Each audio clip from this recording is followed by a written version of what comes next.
A public event in Washington, everything seemed normal until gunshots suddenly rang out.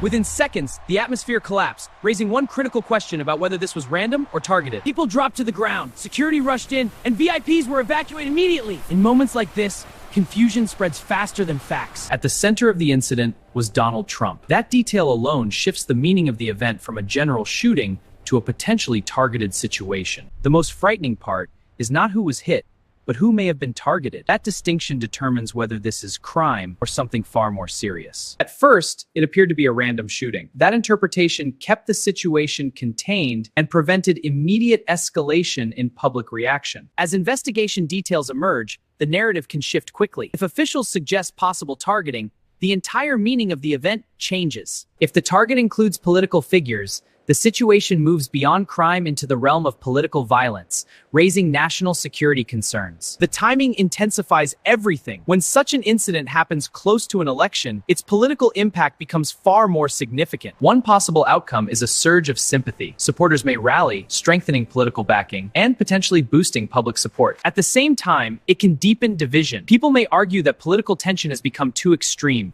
increasing polarization across society. Both effects lead to one result: uncertainty increases. And uncertainty is the one factor that markets and governments struggle to handle. When uncertainty rises, markets react immediately. Stocks may fluctuate, and capital often moves towards safer assets to avoid risk. If incidents like this happen more than once, they stop being isolated events.